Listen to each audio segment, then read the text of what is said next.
के चालवाले हे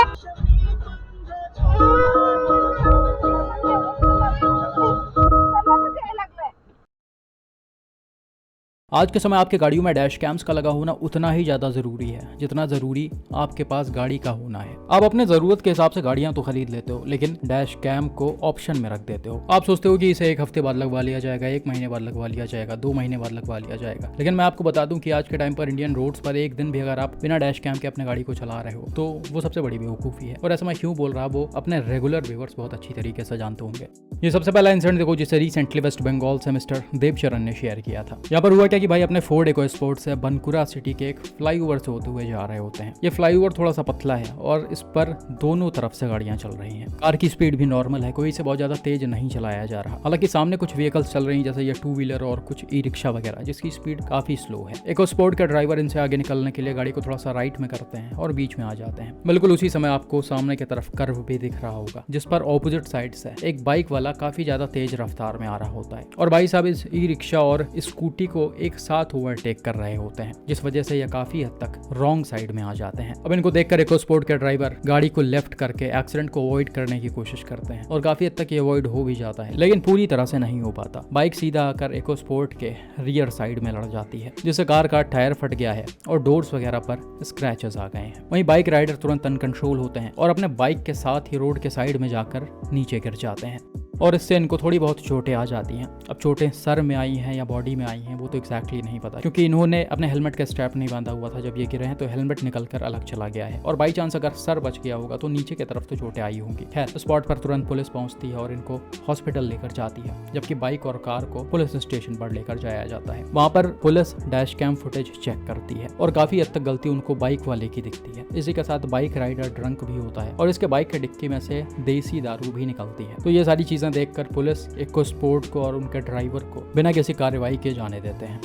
तो यहाँ पर इकोस्पोर्ट के ड्राइवर को डैश कैम ने बचा लिया है। अगर यहाँ पर वीडियो एविडेंस ना रहा होता और इनको ज़्यादा चोटें आ गई होती या कुछ और भी चीज़ें हो गई होती तो सारा का सारा ब्लेम ड्राइवर पर आ जाता। बाकी भाई इस तरह के पतले रोड्स पर, फ्लाईओवर्स पर पेशेंस रखना बहुत ज़रूरी होता है। आप इन रोड्स पर ओवरटेक नहीं कर सकते, खासकर कर्व पर, और ये चीज़ सॉलिड व्हाइट लाइन भी इंडिकेट कर रही है। साथ ही साथ लेफ्ट साइड में नो ओवरटेकिंग का साइन बोर्ड भी लगा हुआ है। तो ऐसे कर्व्स पर आप थोड़ा सा वेट करके गाड़ियों को ना ओवरटेक करो तो ज़्यादा अच्छा होगा। बाकी ऐसा ही एक और सिमिलर इंसिडेंट रिसेंटली महाराष्ट्र से अपने एक व्यूअर ने शेयर किया है। यहाँ पर हुआ क्या कि भाई अपने कार से अपने होम टाउन कोल्हापुर की तरफ जा रहे होते हैं। ये भोगावती कोल्हापुर रोड है, 2 लेन हाईवे है जिस पर एक तरफ से गाड़ियां जाती हैं और दूसरे तरफ से आती हैं, बीच में कोई डिवाइडर नहीं है। और यहाँ पर भी आप देख सकते हो डैश कैम वाले कार को बिल्कुल नॉर्मल तरीके से लिमिटेड स्पीड में और अपने साइड में रखकर चलाया जा रहा है।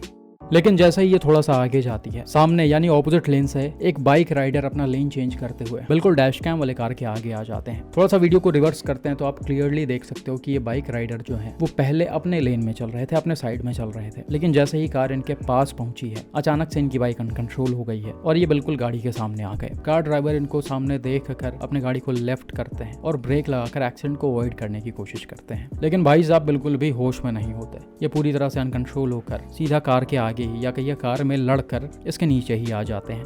फॉर्चुनेटली यहाँ पर गाड़ी राइडर के ऊपर नहीं चढ़ी, अगर ऊपर चढ़ गई होती तो सिचुएशन वर्स्ट हो सकता था, क्योंकि इन्होंने हेलमेट वगैरह नहीं पहन रखा है। ड्राइवर ने किसी तरह से कंट्रोल करके मेजर एक्सीडेंट को अवॉइड कर दिया। हालांकि जिस तरह से ये गिरे हैं थोड़ी बहुत चोटें आ गई होंगी। अब कार ड्राइवर ने बताया कि एक्सीडेंट होने के बाद 2 मिनट तक तो हम लोग शॉक में थे, क्योंकि हमको कुछ समझ में नहीं आया। फिर जब ये गाड़ी से बाहर आते हैं, राइडर को उठाने में हेल्प करते हैं, तब इनको समझ में आता है कि राइडर कहीं ना कहीं ड्रंक है उसके स्मेल से। तब तक आसपास के लोग भी पहुंच जाते हैं और कार ड्राइवर से सवाल करने लगते हैं कि कैसे हुआ एक्सीडेंट। कार ड्राइवर बताते हैं कि हमारी गाड़ी में डैश कैम लगा हुआ है, सब कुछ रिकॉर्ड है। तो फिर वो लोग ज़्यादा कुछ बोलते नहीं। हालांकि बाइक राइडर यहाँ पर बिल्कुल भी एक्सेप्ट नहीं कर रहा था कि वो ड्रंक है।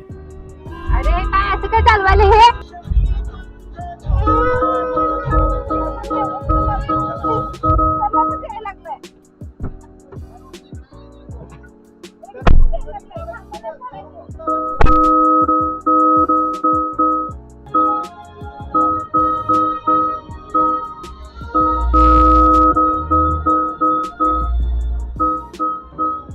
खैर जो भी हो, अच्छी बात है, यहाँ पर एक बड़ा एक्सीडेंट अवॉइड हो गया। लेकिन इस तरह की चीजें कई बार खतरनाक हो जाती हैं, जो आपने कई सारे वीडियोस में देख भी रखा होगा। अब समझो कि ऐसा सिचुएशन में आपके गाड़ी में डैश कैम नहीं लगा हुआ है, सामने वाला दारू पीकर या किसी भी तरह से लापरवाही से सीधा आकर आपके गाड़ी में घुस जाता है, उसको चोटें लग जाती हैं, उसकी जान चली जाती है, तो ना तो पुलिस आपकी बात सुनेगी और ना ही आसपास जो भीड़ इकट्ठा होगी वो आपकी थोड़ी सी भी बात सुनने को तैयार होगी। क्योंकि सामने वाला जब लोकल का होता है तो आसपास के लोग हमेशा उसी को सपोर्ट करते हैं और ये हर जगह देखा गया है। तो ऐसा सिचुएशन से बचने के लिए ही आपके गाड़ियों में डैश कैम्स का लगा होना जरूरी है। और अभी तक आपने अपने गाड़ियों में डैश कैम्स नहीं इंस्टॉल करवाया तो हमारा यानी रोड वैन्स का डैश कैम बाय करिए। अभी इस पर कुछ ऑफर भी चल रहा है, आप जाकर वेबसाइट पर चेकआउट कर सकते हो। बाकी इसकी वीडियो क्वालिटी आपके सामने है।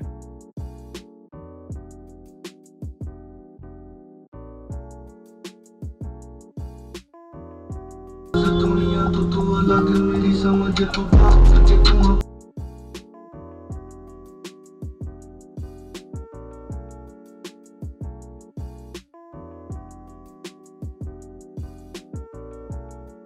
बात करते हैं अगले एक्सीडेंट पर, जिसे कुछ दिनों पहले हरियाणा से मिस्टर तरुण ने शेयर किया था। यहाँ पर हुआ क्या कि भाई अपने कार से गुड़गांव से दिल्ली की तरफ जा रहे होते हैं। सामने की तरफ ठीक ठाक ट्रैफिक है और सारी ही लेन्स में गाड़ियां चल रही हैं। तभी थोड़ी दूर चलने के बाद होता क्या है, सामने की तरफ आपको एक स्कूटी राइडर दिख रहे होंगे। ये भाई साहब शायद किसी चीज में डिस्ट्रैक्ट होते हैं, क्योंकि इन्होंने चलते चलते सीधा जाकर इस मारुति सुजुकी अर्टिगा को बैक साइड से हिट कर दिया है।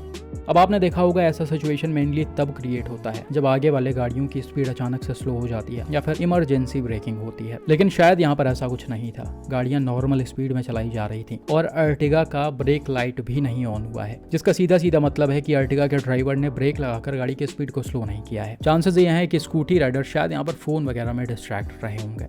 खैर टक्कर होता है और ये तुरंत स्कूटी के साथ ही नीचे गिर जाते हैं। बिल्कुल उसी समय इनके जस्ट पीछे एक टोयोटा वेलफायर चल रही होती है और आप देख सकते हो कि इसके ड्राइवर ने तुरंत ही ब्रेक लगाकर गाड़ी को राइट घुमा दिया है। अगर ये ऐसा ना कर पाते और गाड़ी की स्पीड थोड़ी सी भी ज्यादा तेज रही होती तो वेलफायर इनके ऊपर चढ़ सकती थी और उस सिचुएशन में इनका क्या हाल होता आपको बहुत अच्छे से पता होगा। लेकिन अच्छी बात है कि वेलफायर के ड्राइवर यहाँ पर थोड़ा सा डिस्टेंस मेंटेन करके चल रहे थे और गाड़ी की स्पीड भी कम थी, तो इसी वजह से ऐसा खतरनाक सिचुएशन को आराम से अवॉइड कर दिया गया। बाकी यहाँ पर हो सकता है स्कूटी राइडर को थोड़ी बहुत चोटें आ गई हूँ, क्योंकि टक्कर के बाद ये काफी तेजी से नीचे गिरे हैं। सर तो इनका बिल्कुल सेफ होगा क्योंकि इन्होंने हेलमेट पहन रखा था, लेकिन बाकी नीचे बॉडी में इंजरीज आ गई होंगी। बाकी ऐसे सिचुएशन में तुरंत स्पॉट पर गाड़ियों का रोकना भी ठीक नहीं होता है, क्योंकि इससे और ज्यादा एक्सीडेंट के चांसेस बढ़ जाते हैं। हालांकि अगर आपके जस्ट सामने ऐसा कुछ होता है, जैसे मान लो कि आप इस ब्लैक स्कॉर्पियो ड्राइवर की जगह पर हो, एक ठीक ठाक डिस्टेंस पर हो और आसपास की गाड़ियां भी नॉर्मल स्पीड में चलाई जा रही हैं, तो आप अपने गाड़ी के हजार्ड्स को ऑन करके स्पीड को थोड़ा सा स्लो कर लो, ताकि तब तक सामने वाले को थोड़ा सा टाइम मिल सके उठने का। क्योंकि इस तरह के सिचुएशन में टू व्हीलर के राइडर्स पर और भी ज्यादा खतरा होता है। किसी गाड़ी का ड्राइवर थोड़े तेज रफ्तार में आ रहा होगा, टाइमली नहीं जज कर पाएगा ओवरटेक वगैरह करते समय, तो हो सकता है वो इनको हिट कर दे। तो ऐसे में अगर पॉसिबल हो पाए, अगर आपको सारी चीजें आसपास की देखकर लग रहा है कि यहाँ पर थोड़ा सा स्पीड कम कर सकते हैं हम हजार्ड्स को ऑन करके, तो आप कर लो। बाकी आपका ऐसे एक्सीडेंट्स पर क्या मानना और क्या लगता है कि इस पर्टिकुलर जगह पर क्या किया जा सकता है, कमेंट करके जरूर बताएं। बाकी भाई डैश कैम का लिंक डिस्क्रिप्शन और कमेंट बॉक्स में पिन है, उसे अभी जाइए और बाय करिए।